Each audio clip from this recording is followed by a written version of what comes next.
tal? ¿Cómo le va? Bienvenidos a Voz Es, esta producción del Instituto Morelense de Radio y Televisión. Hoy toca hablar del segmento Personas con Discapacidad y es un tema interesante el que estaremos abordando con nuestro especialista invitado. Mi nombre es Guillermo Correa, le invito a que nos acompañe en los siguientes minutos porque seguramente algo se habrá de quedar con usted respondiendo a algunas de sus dudas. También más adelante le daré los teléfonos, vías de comunicación para que a través de sus comentarios y opiniones contribuya a este esfuerzo. Hoy vamos a hablar en este segmento de Personas con Discapacidad sobre la prevención y la detección de la espasticidad. ¿Qué significa todo esto? Y para ello nos acompaña aquí en el estudio el doctor Miguel Ángel Avelar Yáñez, quien es director de atención a la discapacidad del sistema DIF Morelos, a quien le agradezco haya aceptado la invitación para venir a platicar con nosotros. ¿Cómo le va? Muchas gracias por la invitación, licenciado, y pues estamos aquí para servirles. Es un tema que cuando vemos en lo personal y porque lo tomamos también de algunas propuestas, poco se sabe cuando hablamos de espasticidad porque quizá se entiende de manera coloquial de otra forma y ese es uno de los propósitos de este espacio. ¿Nos puede decir qué es la espasticidad? Claro, la espasticidad no es una enfermedad como tal, es un signo que se da por diferentes patologías, por diferentes enfermedades que afectan al sistema nervioso central. El sistema nervioso central lo compone nuestro cerebro y nuestra médula espinal. Sí. Y esta se ve caracterizada por un incremento en el tono muscular, o sea, nuestros músculos se ven incrementados en el tono. La gente lo puede ubicar, como dice coloquialmente, como que se siente rígido, se siente duro de las extremidades, Sí. y eso es lo que está generando el problema o el padecimiento.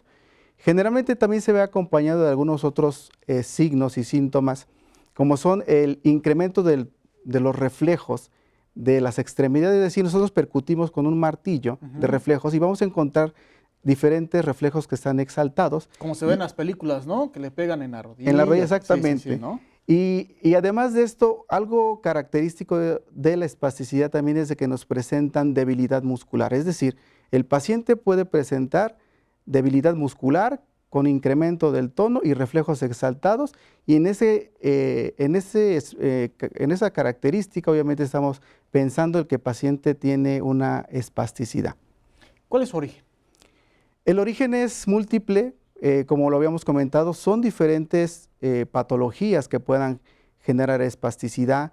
No como tal la espasticidad se va a generar como tal, sino es decir, una de las causas frecuentes de espasticidad en el adulto es el traumatismo cráneoencefálico. Es decir, una persona que tuvo un accidente automovilístico, una persona que tuvo alguna caída y que se golpeó su cabeza, que presenta inflamación en su cerebro o que presenta una hemorragia, un hematoma, un coágulo que le llaman, bueno, esa persona tiene un daño en el cerebro y esa alteración en el cerebro va a causar la espasticidad. Muy, muy frecuente también tenemos los pacientes con evento vascular cerebral. ¿Qué quiere decir? El paciente que la gente lo conoce como embolia. Es que le dio una embolia al paciente, a la persona, y se paralizó de la mitad del cuerpo. Acordémonos que la espasticidad va acompañada de pérdida de fuerza y generalmente vamos a encontrar la mitad del cuerpo paralizada. Al inicio del evento vascular cerebral, el paciente va a tener disminución en el tono muscular, es lo contrario a la espasticidad, es decir, se va a sentir como aguadito, ¿no? Pero posteriormente, en el transcurso de 2 o 3 semanas, va a empezar a incrementar ese tono muscular y va a presentar la espasticidad. Y bueno, obviamente causas de eventos vasculares cerebrales son múltiples, sobre todo pacientes diabéticos, pacientes hipertensos. Por ejemplo, en el paciente hipertenso, lo que le va a condicionar es el incremento de la presión arterial, va a producir una ruptura en una de las arterias de su cerebro y puede provocar una hemorragia y causarle un evento vascular cerebral de tipo hemorrágico. O puede formarse un coágulo por ahí en alguna parte de nuestro cuerpo, que ese coágulo viaje y se implante en el cerebro y produzca una obstrucción del flujo de sangre y condicione un infarto cerebral. Y bueno, eso va a condicionar obviamente la espasticidad con esa patología. Muy frecuente también es las recomendaciones, las lesiones medulares. Personas que se suben generalmente a las azoteas, que tienen alguna caída. Sí. Hay que tener mucho cuidado porque se lesiona la médula, porque se fractura la columna y condiciona una lesión en la médula, y también la médula va a empezarse a desorganizar y va a empezar a generar espasticidad en los miembros pélvicos. Caídas, en este caso. dice la usted, pues puede ser desde la escalera, Desde una escalera. de la silla, ¿no? Hay pacientes que hemos tenido que a lo mejor se subieron a un banquito y se cayeron y fueron de espalda y se fracturó la columna y quedan con una lesión medular. Una lesión que es prácticamente irreversible y que van a ir obviamente a los servicios de rehabilitación, ¿no? Y esas lesiones obviamente van a condicionar posteriormente pérdida de la fuerza y espasticidad en el paciente. Y también tenemos algunas otras patologías o enfermedades, como las enfermedades neurodegenerativas. Tenemos la esclerosis múltiple, que es una enfermedad también que discapacita a la persona, condiciona una desmielinización en nuestras neuronas y provoca también pérdida de la fuerza y provoca espasticidad. Y otras patologías que ya son más raras, también difíciles de diagnosticar, pero que las podemos diagnosticar. Y que se van vinculando, ¿no? Claro, es la esclerosis lateral amiotrófica, en la cual los cuerpos de las neuronas que se encuentran en nuestra médula espinal se van muriendo. Y esto genera también disminución de la fuerza muscular de diferentes partes de nuestro cuerpo. Pueden ser brazos, las piernas, puede ser la mitad del cuerpo, puede ser los 2 brazos, las 2 piernas o las 4 extremidades. ¿Y en todo esto no tiene que ver la edad? La edad, no, pues obviamente va a depender de la patología de la enfermedad en la que se presente la enfermedad como tal, ¿no? Le digo, un paciente, obviamente vamos a tener picos de eventos vasculares cerebrales en la gente de 50 años hacia arriba. Pero no solamente los adultos van a presentar espasticidad, también por otras patologías en los niños pueden presentar los niños espasticidad. ¿Cuál es la causa más frecuente de espasticidad en los niños? La parálisis cerebral. Niños que tenemos prematuros, que nacieron antes de tiempo, que estuvieron en las unidades de cuidados intensivos neonatales en nuestros hospitales aquí en Morelos, y que afortunadamente, por los avances que hemos tenido en las unidades de cuidados intensivos neonatales, pues tenemos, ya el niño antes se moría, ¿no? Porque nacía prematuro, pero ahora lo logran salvar los neonatólogos, pero a veces queda con un daño neurológico, ¿no? Porque fue prematuro y porque aparte presentó factores de riesgo para daño neurológico. ¿Y cuáles son esos? Que el niño se puso ictérico, ¿sí? Se le elevan las bilirrubinas y por eso se ponen amarillitos. Tienen complicaciones como infecciones, sepsis, o el niño en el momento del parto no llora y le falta aire. Eso se le llama asfixia neonatal, y esa falta de aire daña el cerebro. Y entonces en el transcurso de que el niño se va desarrollando, va a condicionar o puede condicionar espasticidad. Bien, pues estamos hablando de este tema, la espasticidad, y después de los mensajes vamos a detallar un poco más y también lo que está realizando el sistema DIF en estos temas para atender a las personas que presentan un cuadro como estos. Les recuerdo que a través de nuestro teléfono en la producción 243-6200, extensión 158 y 184, podemos recibir sus comentarios, y a través de redes sociales, tanto en Twitter como en Facebook, en Voz Es, o si desea escribirnos, nuestro correo electrónico voz-es@hotmail.com. Vamos a hacer una pausa y estamos de vuelta.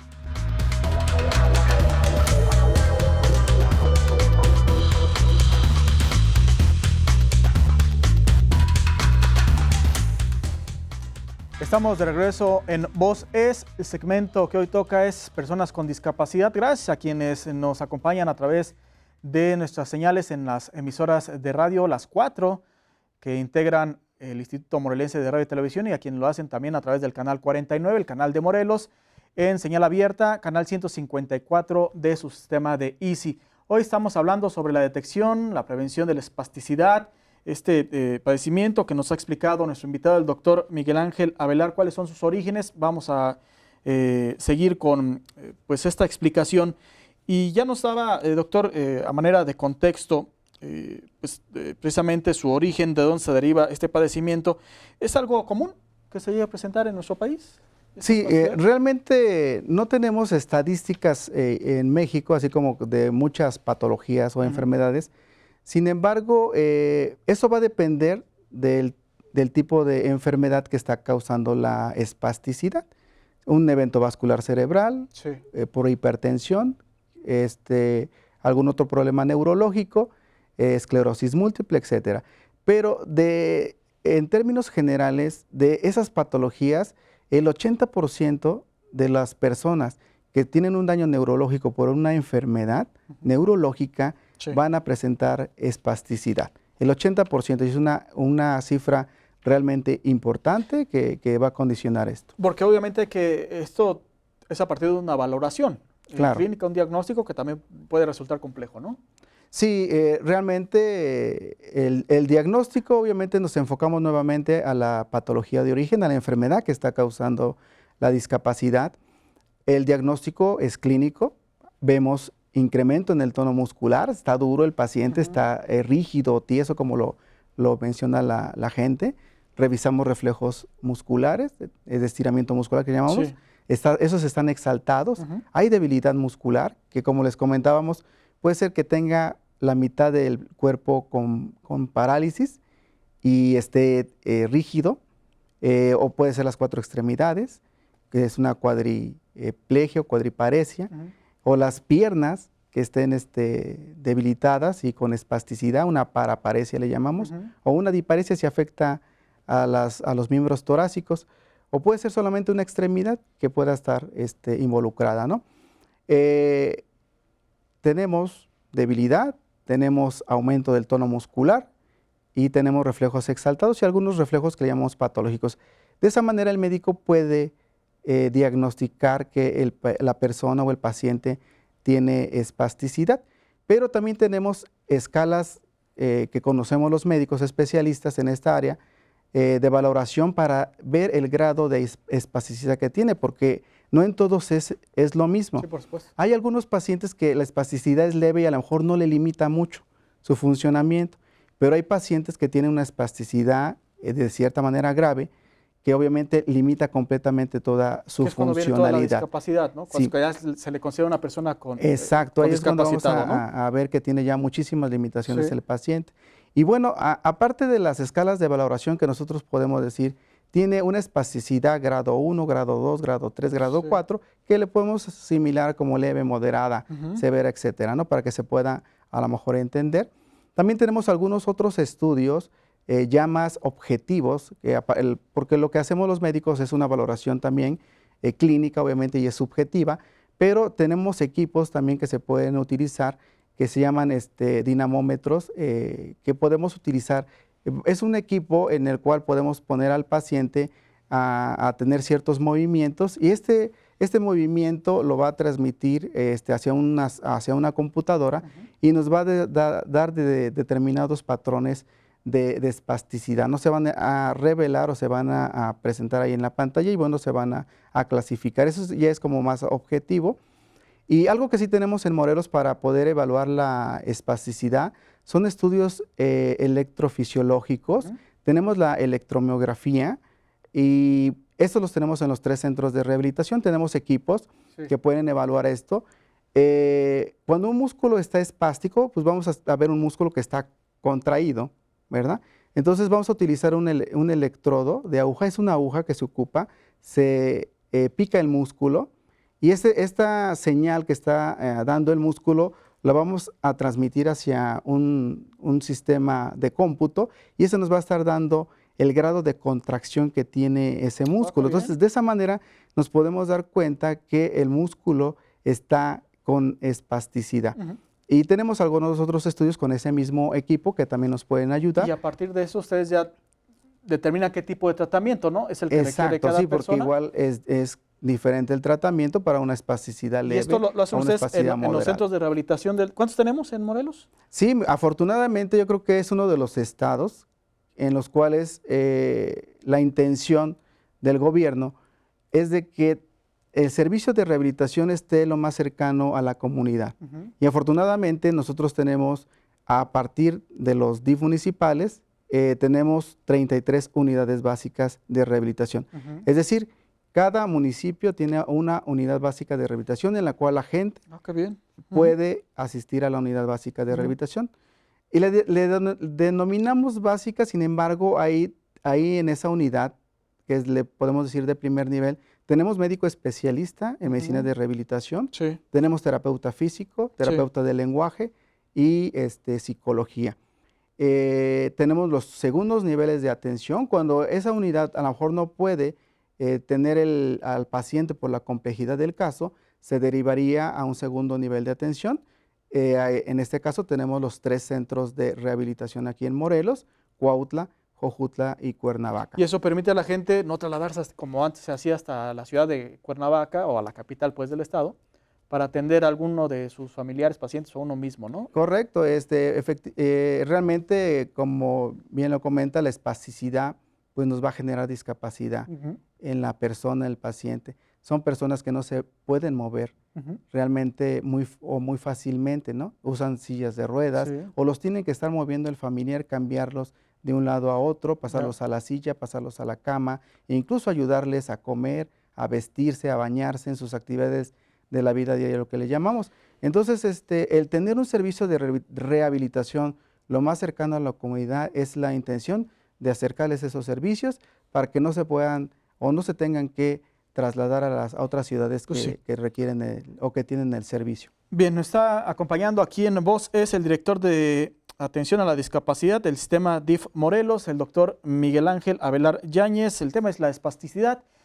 Permítanos hacer una nueva pausa y estamos de regreso ya con algunos aspectos para concluir y también información. Si usted no sabe dónde están estos centros de rehabilitación, seguramente el doctor le va a ubicar dónde están los sitios de sus regiones más cercanas y algunas otras dudas que todavía nos están llegando. Gracias. Regresamos.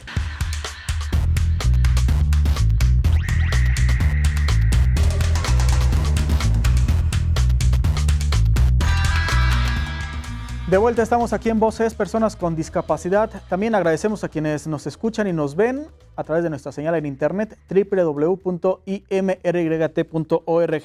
Hoy estamos abordando el tema de la prevención y detección de la espasticidad con el doctor Miguel Ángel Avelar, quien es director de atención a la discapacidad del sistema DIF Morelos. Doctor, ¿esto es posible prevenir?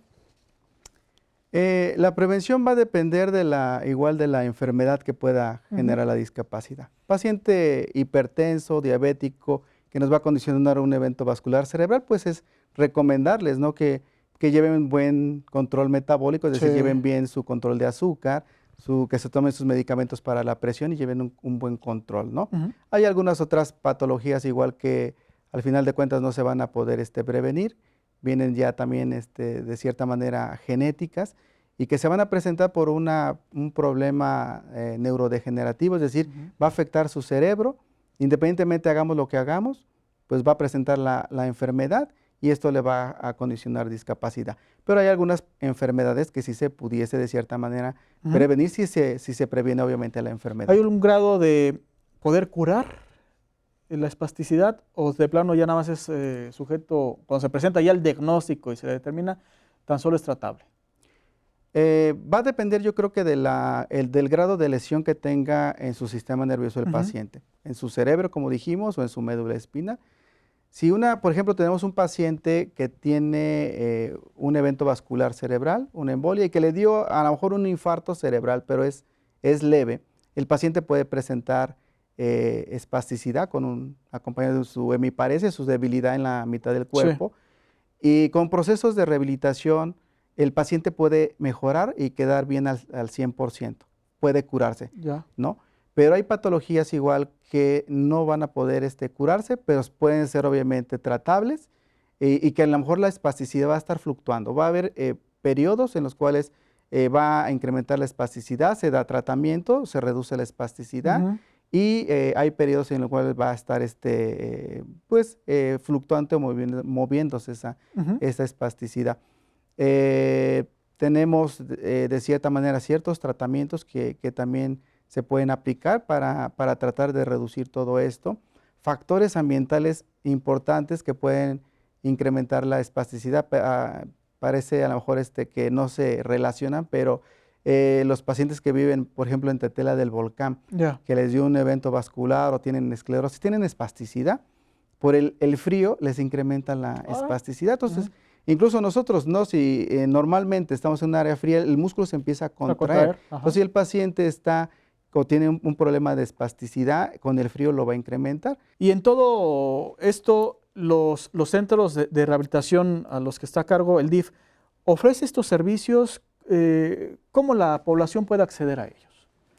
La atención que se da en los centros es a población abierta. Tenemos 3 centros de rehabilitación a nivel estatal, el CRI Cuautla, el CRI Cuernavaca y el CRI Jojutla, y en cada municipio tenemos unidades básicas de rehabilitación. El paciente que tiene espasticidad tiene complicaciones también si no se mejora y no se reduce esa espasticidad. El paciente, al estar incrementado el tono, generalmente lo vamos a encontrar con los brazos. Como engarrotados. Como engarrotados, exactamente, el codo flexionado, manos flexionadas con sus dedos, y obviamente no se puede mover, está rígido, está tieso. Dos cosas rápidamente. Uno, ¿este tipo de servicios tienen alguna cuota de recuperación? ¿Hay que pagar algo? Sí, es para población abierta y el sistema DIF Morelos, a través de estos centros de rehabilitación, cobra una cuota simbólica. Le podría decir que una consulta de especialidad de medicina de rehabilitación le cuesta 35 pesos, una terapia le cuesta 30 pesos, y eso va a ser dependiendo a un estudio socioeconómico. Claro. Hay diferentes grados que le van a dar de nivel de estudio socioeconómico y lo que le van a cobrar, pero también tenemos la posibilidad, si el paciente no tiene recursos, se puede exentar de pago, ¿no? Entonces, que no sea el pretexto que el paciente no tenga recursos para poder acceder a un servicio de rehabilitación. Se valora por la trabajadora social, no tiene recursos, exenta de pago y no paga nada. Y el otro, ¿cómo va el proyecto del Centro Estatal de Rehabilitación? ¿Qué es el CREC? ¿Se le llama? El CRE, sí, es el CRE, es el Centro de Rehabilitación y Educación Especial, que realmente pues es un orgullo para los morelenses tener este centro, un centro de tercer nivel. Como les comentamos, tenemos 33 unidades de rehabilitación de primer nivel en el estado, VRs, 3 centros de rehabilitación, pero no teníamos un tercer nivel de atención porque a veces muchos pacientes se tendrían que ir a la Ciudad de México a tratar. Entonces, este centro de rehabilitación que pues queremos aprovechar para invitarlos a la primera piedra que el señor gobernador va a poner el día 21 de octubre a las 10 de la mañana, y va a estar ubicado enfrente del Hospital del Niño y el Adolescente Morelense. En Zapata, ¿no? En el municipio en Zapata. Sí. Esperamos en un año tener ya la construcción y aproximadamente en noviembre, diciembre del 2016, este centro debe estar funcionando. ¿Qué diferencia va a tener con los demás centros que tenemos? Porque pues ya tenemos centros de rehabilitación. Pero bueno, sabemos que esto no es suficiente, y la complejidad de las patologías o de las enfermedades que se van a tratar en son de mayor nivel. Claro. Vamos a tener ahí más especialistas, no solamente médicos especialistas en medicina de rehabilitación. Vamos a tener neurología, que también son expertos para tratar espasticidad, neuropediatras, traumatólogos, gerontólogos, algólogos, que son encargados de medicina del dolor. Y vamos a tener servicios de diagnóstico, también electromiografías potenciales, ultrasonidos musculoesqueléticos, una serie de estudios que no se tienen en los centros de rehabilitación, tanques terapéuticos, terapia física, a través de hidroterapia, mecanoterapia, entonces, todo lo van a tener aquí en este centro de tercer nivel, y ya la gente no se va a tener que estar trasladando a otros estados para recibir su rehabilitación, y si el problema es complejo por la patología, por la enfermedad que tiene, en el Centro de Rehabilitación y Educación Especial lo va a encontrar. Pues si nos lo permite, cuando ya esté, vamos un año, vamos poco a poquito, y ya cuando esté operando nos aceptan una invitación para venir a platicar de él, ¿no? Con todo gusto. ¿Va? Sí. Gracias, doctor, por lo pronto. Pues por aceptar venir a platicar con nosotros, el doctor Miguel Ángel Avelar Yáñez, director de atención a la discapacidad del DIF Morelos. Muchas gracias a todos ustedes por acompañarnos. Quédense en la programación, tanto en televisión como en radio, de los medios públicos de Morelos, el Instituto Morelense de Radio y Televisión. Hasta la próxima.